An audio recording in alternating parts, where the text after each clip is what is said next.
كثيرا طيبا مباركا فيه والصلاة والسلام على سيد الأنبياء والمرسلين أعوذ بالله من الشيطان الرجيم بسم الله الرحمن الرحيم عن أبي هريرة رضي الله تعالى عنه قال رسول الله صلى الله عليه وسلم من لم يدع الله سبحانه غاضب عليه کتاب الدعاء باب فضل الدعاء دعا کی فضیلت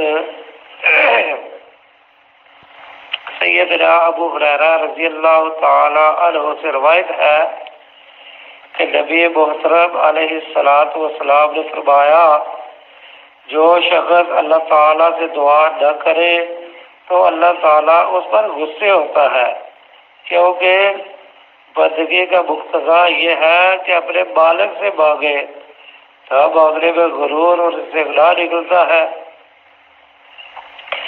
جتنے بھی انبیاء، اولیاء اور جتنے بھی انسان دنیا میں آئے وہ سب اللہ کے محتاج ہیں۔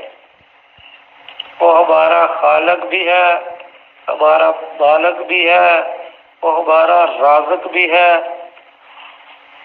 تو جب وہ خالق بھی وہی ہے، دینے والا بھی وہی ہے، تو پھر ہم کو اسی سے مانگنا چاہیے، اور جب ہم اس سے نہیں مانگتے تو پھر اللہ ناراض ہوتا ہے۔ دنیا دار تو دنیا والوں سے مانگے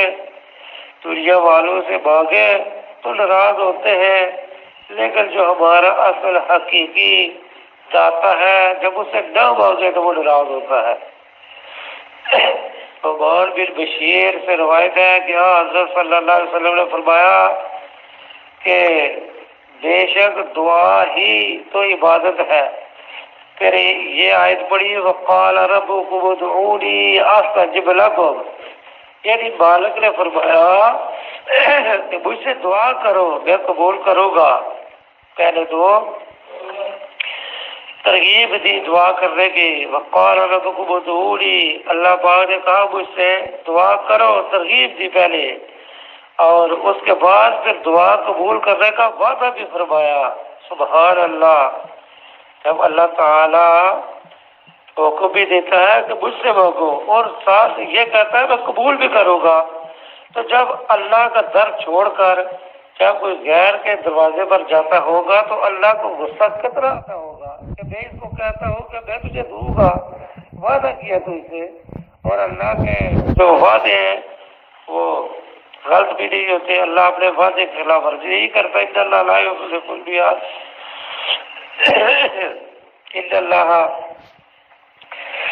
جو ہے اللہ پاک کے جو وعدے ہیں وہ سچے ہیں۔ تو جب اللہ پاک نے وعدہ کیا تو پھر اللہ تعالیٰ دے گا، اس پر بھروسہ کرنا چاہیے، اور اللہ کا در چھوڑ کر جب کوئی غیر کے دروازے پہ جاتا ہے تو پھر اللہ تعالیٰ سخت ناراض ہوتے ہیں۔ سیدنا ابو ہریرہ رضی اللہ تعالیٰ عنہ سے روایت ہے کہ حضرت صلی اللہ علیہ وسلم نے فرمایا اللہ جل جلالہ کے نزدیک دعا سے زیادہ کوئی چیز پسند نہیں ہے، لیس شیء اکرم علی اللہ سبحانہ من الدعاء، دعا سے بڑھ کر اللہ تعالیٰ کے ہاں کوئی چیز پسند نہیں ہے۔ مطلب کہ دعا ہی جب عبادت ہے، جتنی زیادہ کوئی عبادت کرے گا، جتنا کوئی زیادہ، تو اتنا اللہ تعالیٰ کو پسند ہوگا۔ تو محتاج تو ہم سب ہی ہیں، سب سے زیادہ سے زیادہ اللہ پاک سے مانگے۔ آگے ہے کہ باب ہے دعائیں رسول اللہ صلی اللہ علیہ وسلم، آپ صلی اللہ علیہ وسلم کی دعا کا بیان۔ سیدنا عبداللہ بن عباس رضی اللہ تعالیٰ سے روایت ہے کہ حضرت صلی اللہ علیہ وسلم دعا بھی یہ فرماتے تھے، یعنی آپ صلی اللہ علیہ وسلم ان الفاظ کے ساتھ دعا کرتے، ربی اعنی ولا تعین علی وانصرنی ولا تنصر علی وابکر لی ولا تبکر علی واہدنی ویسر الہدی، وانصر على من بغى علي رب اجعلني لك مطيعا إليك أواها مريبا رب تقبل توبتي واغسل هوبتي وأجب دعوتي واهد قلبي وسدد لساني وثبت حجتي واسلل سخیبت قلبی. اس کا ترجمہ یہ ہے اے میرے مالک مدد کر اور میرے مقابل کی مدد مت کر، اور میری تائید کر اور میرے مقابل کی تائید مت کر، اور میرے لیے مگر کر. اللہ تعالیٰ کا مگر یہ ہے کہ دشمنوں پر بلا ڈالنا، مصیبت ڈالنا، اور میرے خلاف میں مت مگر کر اور مجھ کو ہدایت کر اور آسان کر ہدایت کو میرے لیے، اور میری مدد کر اس شخص کے مقابلہ میں جو مجھ پر ظلم کرے.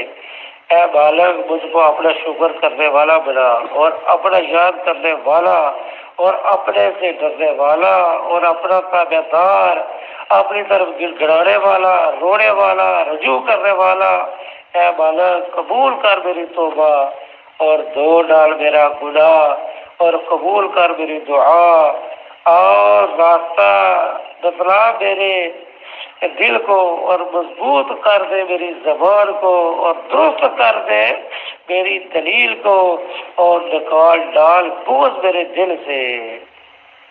ابو الحسن طرافسی نے کہا کہ میرے وقی سے کہا کیا میں یہ دعا بھیتر کے قنوت میں پڑھوں؟ تو انہوں نے کہا ہاں پڑھ لیا کر. آگے حدیث ہے کہ سیدنا ابو ہریرہ رضی اللہ تعالیٰ سے روایت ہے کہ حضرت فاطمہ الزہرا جناب رسول مقبول علیہ السلام کے پاس آئی تو آج ایک خادم مانگنے لگی، یعنی اس غرض سے آئی کہ آپ سے خادم مانگا، غلام یا لونڈی خدمت کے لیے. آپ نے فرمایا تیرے پاس تو خادم نہیں، جو میں تجھ کو دوں.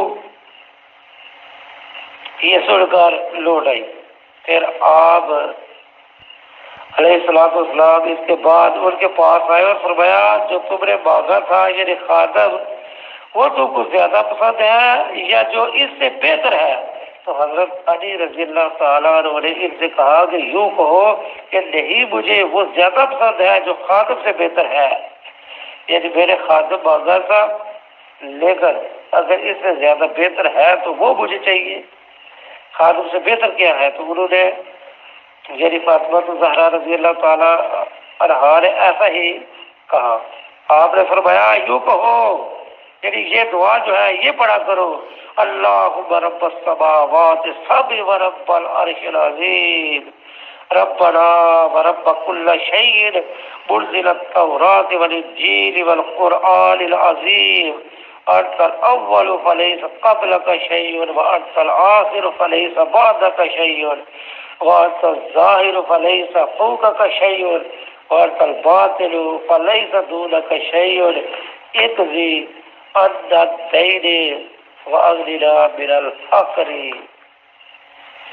اس کا ترجمہ یہ ہے کہ اے اللہ بالغ ساتوں آسمانوں کے اور بالغ بڑے تخت کے، اسے پالنے والے ہر چیز کے، اتارنے والے تورات اور انجیل اور قرآن عظیم کے، تو سب سے پہلے ہے، تیرے پہلے کوئی چیز نہیں ہے، اور تو سب سے بعد ہے، تیرے بعد کوئی چیز نہیں، کچھ نہیں ہے، اور تو سب کے اوپر ہے، تیرے اوپر کوئی چیز نہیں ہے، اور تو پوشیدہ ہے، تجھ سے زیادہ پوشیدہ کوئی چیز نہیں. عطا کر دے قرض ہمارا، اور غنی کر دے ہم کو فقیری سے. یعنی جو ہمارا دل ہے یہ جو ہے ہمارے دل میں سوائے اپنے سے اوروں سے مانگنے کی حالت توفیق ہمیں عطا نہ کر. جب بندہ اللہ سے مانگتا ہے تو اللہ تعالیٰ اس کے دل کو جو ہے وہ اور زیادہ سکون یعنی عطا فرماتے ہیں. اللہ تعالیٰ سے جب آدمی مانگتا ہے تو بندے کے دل میں سکون ہوتا ہے، اور پھر جب اللہ تعالیٰ نے وعدہ بھی کیا کہ میں دوں گا تو پھر اللہ تعالیٰ سے مانگنے میں سکون تو ہو ہی گا. آگے حدیث ہے کہ عبداللہ بن مسعود سے روایت ہے کہ حضرت صلی اللہ علیہ وسلم یہ دعا مانگتے تھے، اللہم انی اسألک الہدی والتقی والعفاف والغنی، یعنی یا اللہ میں تجھ سے مانگتا ہوں ہدایت اور تقوی اور پاکیزگی اور تمگری۔ یہ بڑی جامع دعا ہے۔ تو آدمی اگر کوشش کرے تو آدمی دعا کو یاد کر سکتا ہے، نہیں تو آدمی دیکھ کے پڑھ لے۔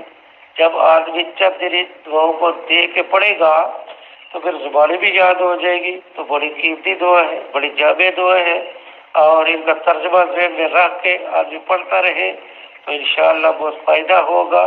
بہت ہی جامع دعا ہے۔ تو اللہ تبارک و تعالیٰ سے دعا ہے کہ اللہ تعالیٰ احادیث کو سن کے اللہ تعالیٰ عمل کرنے کی توفیق نصیب فرمائے۔